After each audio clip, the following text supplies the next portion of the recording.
Thank you both so much. And for everyone, it's so lovely to see you all here together. Let me just skim through my 4 screen loads to see your faces.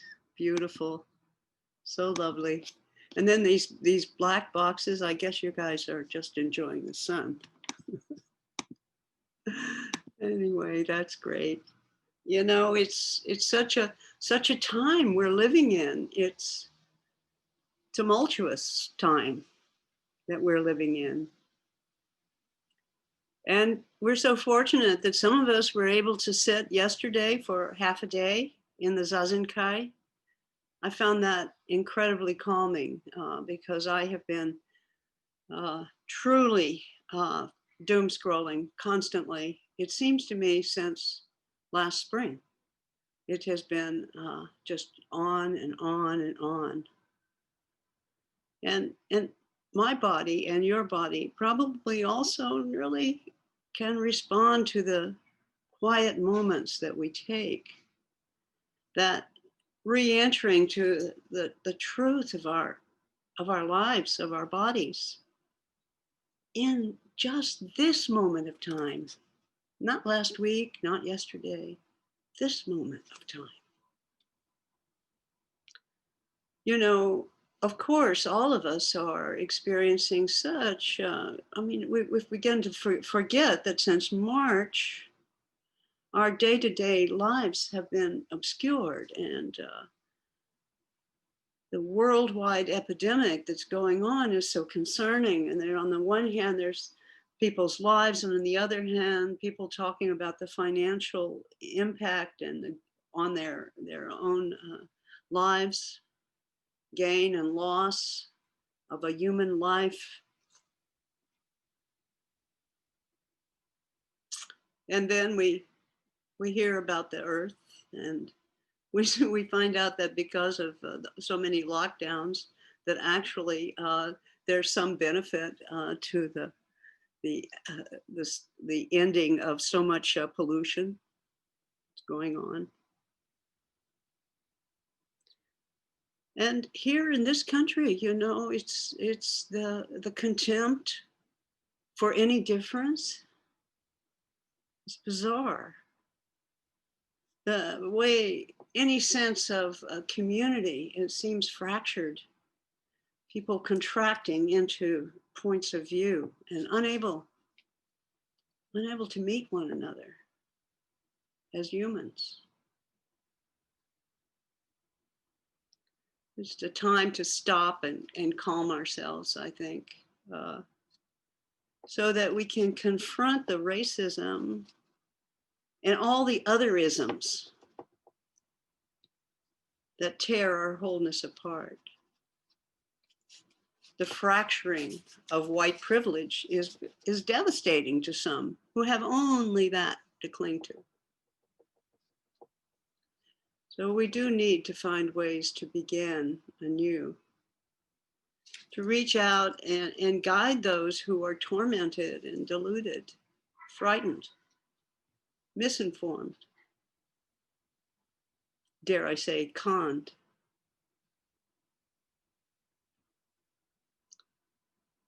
We need to teach one another through our words and actions, teaching tolerance, balance, power of an open heart.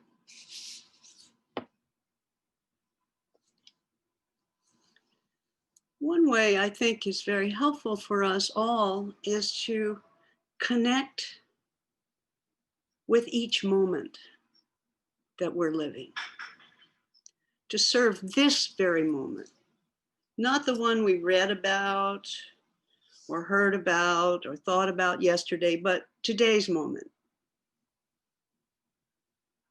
I think for me, that attention to this now is what drew me to Zen study and practice.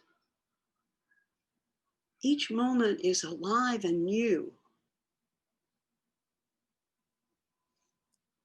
No matter how profound or poetic the teachings are, they only serve as a pointer to what is arriving, to what is actually here now. So naturally, there's a koan that points to this, speaks to a way of being present to what is needed, what is real, rather than what we've been told, what we thought yesterday, what we read, but what is true now. It's in the in several koan collections. It's in the Book of Serenity, the Muman Kan, and it's called Joshu's Washables. There's the case. Joshu, a monk asked Joshu, "I've just entered the monastery. Please give me some guidance." Joshu says, "Have you had your breakfast yet?" Monk says, "Yes, I've eaten." Joshu says, "Then go wash your bowl." So simple, huh? It's so direct and complete. This is the signature of Joshu's teachings, really. And so it's so simple, but I think it's so hard to take in and to let it be a guiding principle in our lives. Because the koan is pointed to those who genuinely, honestly, sincerely seek clarity, seek enlightenment. And we do that through study, teachings, listening to talks like this. And yet, the Dharma is not that. That monk is asking for esoteric teachings. And Joshu says, "What about right now? Have you had your breakfast? Then wash your bowl."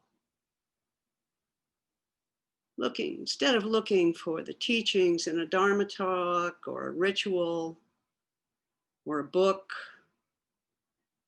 instead continuously taking the teachings and washing them away, just as we wash our breakfast bowls. Wash them to reveal what is present in this moment, what is alive now. You know, it's a traditional Zen posture, actually.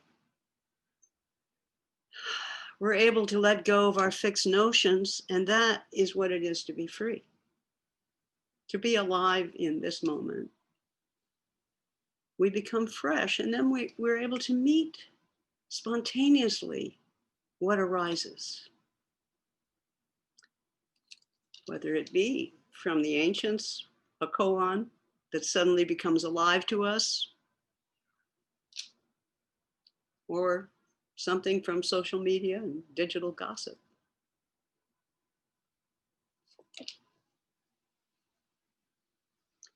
So the truth really only arises through the meeting of ourselves and what is happening in the moment.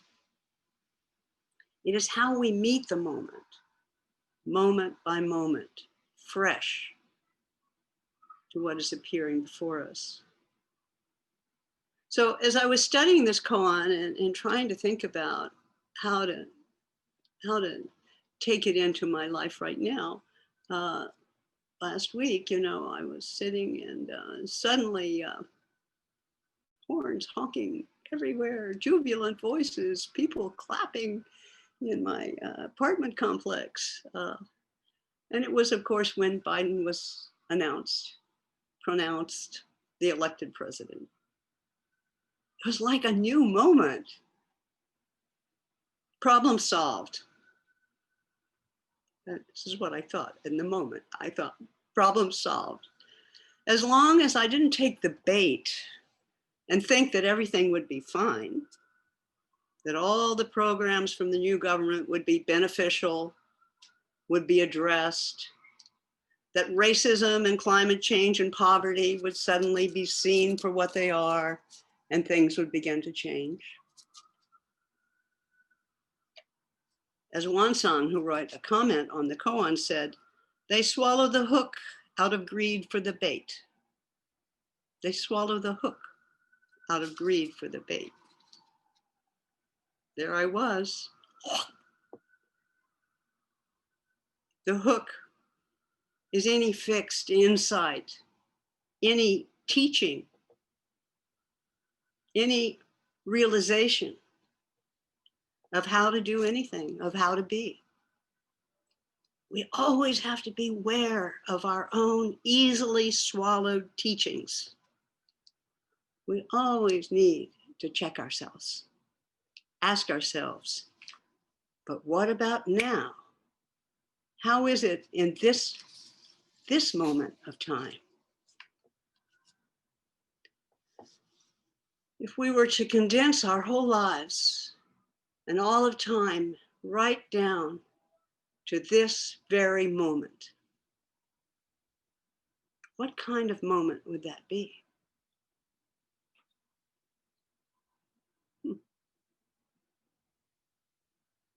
Cue Dogen Zenji.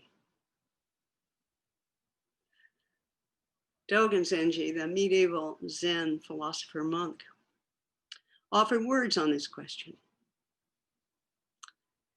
May help us to discern how we can meet this moment in our lives here at the end of 2020. He writes, "Yet an ordinary person who does not understand Buddha Dharma may hear the words, the time being this way. For a while, I was 3 heads and 8 arms. For a while, I was an 8 or 16-foot body. This is like having crossed over rivers and climbed mountains. Even though the mountains and rivers still exist, I have already passed them and now reside in the jeweled palace and vermilion tower. Those mountains and rivers are as distant from me as heaven is from earth." So it starts off, this is the way we typically understand time, or ourselves in time. For a while, I was 3 heads and 8 arms. For a while, I was an 8 or 16-foot body. The 3 heads and 8 arms traditionally are these asuras, these feisty demonic creatures. That really captures my state of mind. Over this past year, one could say, for a while, I was 3 heads and 8 arms. And the 8 to 16-foot body, it symbolizes the wisdom of the Buddha, the boundless nature. The Buddha is often portrayed as a 16-foot body. So it's the nature of a vision that includes rather than rejects, that listens rather than preaches. So we could paraphrase it for our own experience. For a while, I was frenzied with multiple ways of reacting and 3 ways of coming to grip with every situation. And then, for a while, I was as calm and equanimous as a Buddha. Sound familiar? This is sort of like saying, having worked and donated and persuaded and marched and made phone calls for the election, even though there are still challenges in the world, I am now here at peace in my country, and all those old challenges are far away from me. So I am now sitting in the jeweled palace of my own enlightenment, my own satisfaction with the situation. Or we could paraphrase it and say, okay, we did it, let's move on. Biden won, now back to my personal life. But Dogen says no. He says, we're always responsible. He says, it's not that simple. At the time the mountains were climbed and the rivers crossed, you were present. Time is not separate from you. And as you are present, time does not go away. As time is not marked by coming and going, the moment you climb the mountains is the time being now. If time keeps coming and going, you are the time being now. This is the meaning of the time being. Does this time being not swallow up the moment when you climbed the mountains and the moment when you resided in the jeweled palace and vermilion tower? Does it not spit them out? So that's a lot to wash your bowls out. I'm going to parse it a little bit because I think it profoundly speaks to our practice right now, our reality, our insights, and the world that we are inhabiting. They're not two. We think they're two, but they're not two. So he says, at the time the mountains were climbed and the rivers crossed, you were present. Time is not separate from you. And as you are present, time does not go away.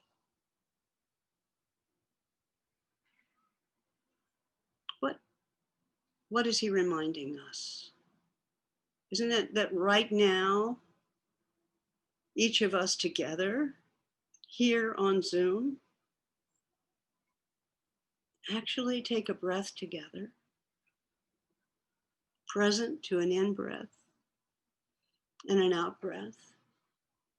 As I see someone in the middle of Calgary in Denver, I see someone in San Diego, I see someone right down the street.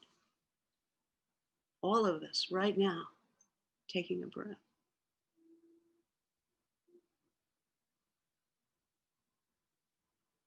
You could say that all the time of our practice, whether we began practicing last week or 40 years ago, all of those hours of study and zazen have led to this moment where we feel clear, however briefly, clear as a Buddha. And also, I think what Dogen is telling us that within each one of us, all of history is residing. When we open our hearts and open our understanding and just kind of glimpse our interdependence with all that has ever been, then we can recognize the joy and the beauty of this very moment, the depth of our being now.